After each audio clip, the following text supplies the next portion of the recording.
Bismillahirrahmanirrahim. Alhamdulillahi rabbil alamin. Wa bihi nasta'inu ala umuri dunya waddin. Wassalatu wassalamu ala asyrafil anbiya'i wal mursalin nabiyina wa habibina Muhammadin wa ala alihi wa ashabihi ajma'in wa man sara ala nahji ila yaumiddin. Amma ba'd. Kita masih melanjutkan pembahasan dari Haqibah Fiqh Siyam wa Asrarihi yang ditulis oleh Syekh Asaduddin Al-Ayyubi hafizallahu hifdzan tamman wa ra'ahu ri'ayatan kamilah. Pada pembahasan kali ini kita melanjutkan dan memulai dari pembahasan al-i'tikaf. Qala al-musannif rahimahullahu ta'ala, qala al-musannif hafizallahu ta'ala, al-i'tikaf, kata al-i'tikaf atau i'tikaf. I'tikaf secara bahasa dia maknanya adalah al-lubth, berdiam diri. Secara bahasa berdiam diri secara mutlak, maka ini sudah masuk dalam kategori i'tikaf. Adapun secara istilah fikih, maka i'tikaf adalah berdiam diri di tempat tertentu dengan niat tertentu. Ini adalah i'tikaf. Maka di sini musannif rahimahullah beliau membahas i'tikaf dari 4 sisi. Yang pertama adalah hukumnya, yang kedua adalah syaratnya, yang ketiga adalah rukunnya, yang keempat adalah pembatalnya. Dan i'tikaf merupakan salah satu syariat yang disyariatkan oleh Allah Subhanahu wa taala, di mana Allah Subhanahu wa taala mengisyaratkan hal ini dalam firman-Nya, wala tubashiruhunna wa antum akifuna fil masajid. Dan janganlah kalian menggauli istri-istri kalian sedangkan kalian sedang beriktikaf. Dan Nabi Shallallahu Alaihi Wasallam ketika memasuki 10 hari di bulan Ramadan, 10 hari terakhir di bulan Ramadan, maka beliau dakhala mu'takafah, beliau memasuki tempat iktikafnya di masjid. Maka di sini kita akan membahas dari apa yang dibahas oleh penulis al-i'tikaf. Pembahasan yang pertama dimulai dari hukmuhu. Apa hukum i'tikaf? Apa hukum i'tikaf? Di situ disebutkan hukmuhu mustahabun. Hukumnya adalah sunnah. I'tikaf hukumnya adalah sunnah. Dan ini adalah hukum asalnya. Dan ini adalah hukum asalnya. Akan tetapi bisa jadi dia menjadi sesuatu yang wajib jika diiringi dengan nadar.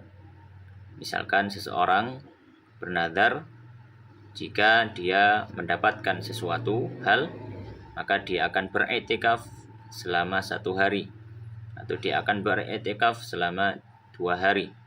Maka iktikaf ini hukumnya menjadi wajib atas orang tersebut karena sebab nadarnya. Akan tetapi hukum asal iktikaf adalah sunnah atau mustahab. Dan kesunahan iktikaf ini berlangsung selama sepanjang tahun di setiap harinya, tidak memandang hari-hari tertentu. Jadi kesunahannya itu berlaku di setiap harinya. Akan tetapi di bawahnya ada penjelasan di kolom yang berwarna kuning, yata'akkadu fil ashril awakhir, dan menjadi semakin ditekankan, yata'akkadu menjadi ditekankan fil ashril awakhir, ketika sudah masuk di 10 malam yang terakhir. Mengapa demikian? Karena Nabi Shallallahu Alaihi Wasallam ketika di 10 malam hari Ramadan yang terakhir, beliau beriktikaf, dan itu yang paling sering beliau lakukan, beriktikaf di 10 hari terakhir di bulan Ramadan. Baik. Kemudian pembahasan yang kedua adalah tentang syarat i'tikaf. Syurutuhu. Bagian yang kedua, syurutuhu, syaratnya. Apa syaratnya? Yang pertama adalah al-islamu, Islam. Maka orang kafir tidak sah i'tikafnya. Kemudian yang kedua adalah at-tamyizu. Dia sudah tamyiz atau mumayyiz. Ya, mumayyiz sebagaimana yang disebutkan oleh para fuqaha, dia adalah anak yang sudah bisa menjawab pertanyaan dengan benar sesuai dengan apa yang ditanyakan, ya. Atau sebagian fuqaha memberikan pengertian batasan mumayyiz itu adalah ketika dia sudah bisa makan sendiri dan istinja sendiri atau cebok sendiri. Intinya adalah ketika anak itu sudah mumayyiz maka dia termasuk sah ketika beriktikaf. Namun ketika anak itu belum mumayyiz, ya, ketika anak itu belum mumayyiz maka tidak sah atau tidak dianggap ibadah dari iktikafnya tersebut. Dan di sini disampaikan oleh musannif hafizahullah taala, syaratnya adalah mumayyiz, maka tidak dipersyaratkan untuk keabsahan iktikaf anak itu sudah balik. Bahkan anak yang belum balik, kalau dia sudah mumayyiz, maka dia sah untuk melakukan iktikaf dan mendapatkan pahala dari iktikafnya. Kemudian syarat yang ketiga adalah al-khulu an hadatsin akbar, yaitu dia bersih dari hadas besar. Maka orang yang melakukan iktikaf supaya iktikafnya sah, maka dia harus suci dari hadas besar. Maka apabila seorang ketika berada di masjid kemudian dia mimpi basah misalnya, maka dia harus segera untuk menuju kamar mandi dan membersihkan, mensucikan dirinya dari hadas besarnya tersebut, ya, dari hadas besarnya tersebut. Dan dia kemudian masuk ke dalam tempat iktikafnya dengan meniatkan iktikaf kembali. Hal ini dilandasi sebagaimana dalam hadis, sebagaimana dalam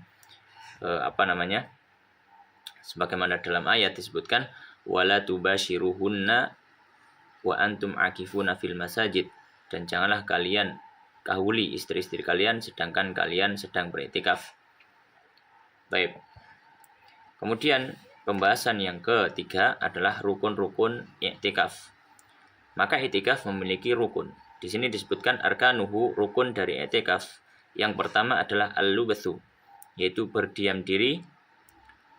Maka minimal orang dianggap sah iktikafnya ketika dia berdiam diri di tempat tersebut, ya, dengan sebatas tumakninah dalam sholat. Jadi dia tidak harus dengan hitungan jam atau hitungan hari untuk dianggap sebagai orang yang sedang beriktikaf. Kalau dalam mazhab Syafi'i, bahkan dia hanya duduk sebentar dengan seukuran orang yang tumakninah dalam sholat pun, kalau dia niat iktikaf maka mendapatkan pahala iktikaf. Apalagi kalau misalkan dia 1 jam, 2 jam, 3 jam dengan niat iktikaf maka mendapatkan pahala iktikaf. Dan tentu saja pahala ini tergantung dengan lama dan pendeknya dia berdiam di situ. Maka rukun yang pertama adalah al-lubath, berdiam diri di masjid. Maka tidak dianggap iktikaf kalau orang itu hanya berjalan saja. Kalau dia hanya berjalan di dalam masjid kemudian dia keluar tanpa berhenti sejenak, maka tidak dianggap iktikaf. Kemudian rukun yang kedua adalah al-masjid. Harus ada masjid yang dibuat untuk iktikaf. Dan makna dari masjid di sini adalah tempat yang digunakan untuk sholat. Entah itu sholat Jumat ataupun sholat berjamaah biasa. Maka tidak harus orang yang iktikaf itu iktikafnya berada di masjid jami' atau di masjid yang digunakan untuk sholat Jumat. Bahkan kalau di masjid yang tidak digunakan untuk sholat Jumat, seperti di daerah kita atau di Indonesia sering disebut musola, langgar atau surau, maka ini juga masuk kategori masjid yang sah untuk digunakan sebagai tempat iktikaf. Kemudian yang terakhir, rukun yang terakhir adalah an-niyah. Harus ada niat di dalam hati ketika memasuki tempat iktikafnya atau ketika memasuki masjidnya, dia meniatkan diri untuk beriktikaf karena Allah Subhanahu wa taala. Kemudian pembahasan berikutnya adalah tentang pembatal iktikaf. Mubtilatuhu, pembatal iktikaf. Maka disebutkan ada 8 pembatal iktikaf yang ada di sini. Yang pertama adalah al-jima' atau berhubungan suami istri. Maka ketika orang beriktikaf di masjid misalkan, kemudian dia pulang ke rumahnya, kemudian dia menyetubuhi istrinya, kemudian dia ingin kembali ke masjid, maka dia harus memperbarui niatnya. Kalau iktikafnya adalah iktikaf sunnah, karena sudah dianggap putus dari iktikafnya. Namun kalau iktikafnya adalah iktikaf yang wajib, maka dia harus mengulangi waktunya dari awal. Kemudian pembatal yang kedua adalah al-junun, yaitu gila. Maka orang yang sedang beriktikaf, kemudian dia ditimpa kegilaan, maka batal iktikafnya.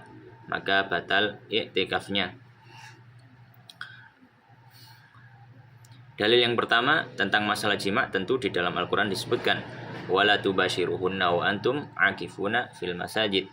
Adapun masalah yang kedua, pembatal yang kedua, yaitu orang yang gila, maka dia termasuk orang yang rufi'a anhul qalam, yang keluar dari batasan mukallaf, tidak berakal, maka tidak sah melakukan ibadah.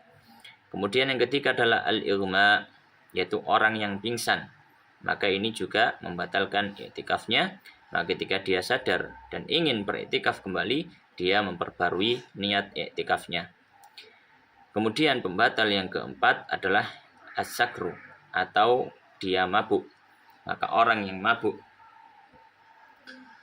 dalam artian bukan mabuk seperti mabuk kendaraan, bukan, tapi mabuk yang hilang akal, ya, seperti mabuk karena khamr. Maka orang yang mabuk ini juga membatalkan iktikafnya, dan ketika dia sadar, dia harus mengulangi niatnya atau dia harus memperbarui niatnya. Kemudian yang kelima adalah al-inzalu an mubasyaratin, keluarnya air mani karena sebab sentuhan. Maka ketika orang iktikaf kemudian dia keluar air mani karena sebab sentuhan, entah menyentuh istrinya atau bagaimana, bercumbu dengan istrinya, kemudian dia mengeluarkan air mani, maka iktikafnya dianggap batal. Adapun kalau air mani keluar tanpa adanya sentuhan,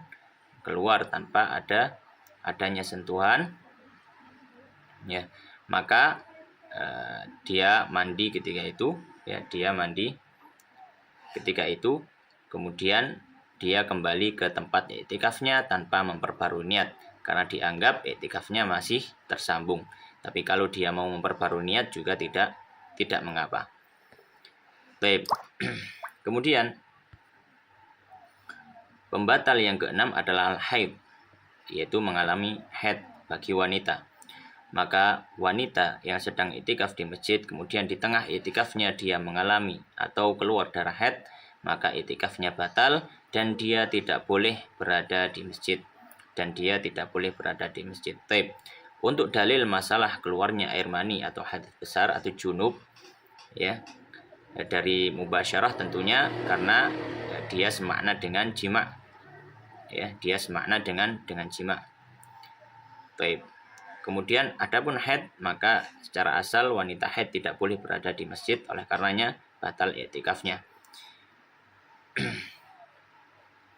Demikian pula orang yang junub, ya, orang junub tidak boleh berada di masjid, maka dia harus segera untuk mandi. Kemudian yang ke-7, pembatal yang ke-7 adalah al-khuruju bila udhrin, keluar dari tempat iktikafnya tanpa adanya udzur. Termasuk udzur adalah makan ataupun minum berbuka jika tidak memungkinkan di masjid. Karena tidak ada makanan atau tidak ada minuman. Atau ada makanan dan minuman di masjid, tapi urf atau adat bagi orang yang kedudukannya seperti orang tersebut tidak layak untuk makan di masjid, maka dia diperbolehkan untuk pulang. Dan termasuk udzur adalah untuk membuang hajat. Jika tidak ada tempat membuang hajat di masjid atau di dekat masjid, maka dia boleh untuk pulang. Itu termasuk udzur keluar dari tempat iktikaf. Dan ketika keluar dari tempat iktikaf, maka harus segera kembali ketika kebutuhannya sudah terpenuhi. Kemudian pembatal iktikaf yang terakhir ya adalah ar-riddah atau kemurtatan, naudzubillah. Maka ketika orang yang sedang iktikaf kemudian dia melakukan kemurtatan, maka otomatis iktikafnya batal karena dia sudah keluar dari ahliyatul ibadah. Dia sudah keluar dari orang yang layak untuk melakukan ibadah. Demikian wallahu taala a'lam.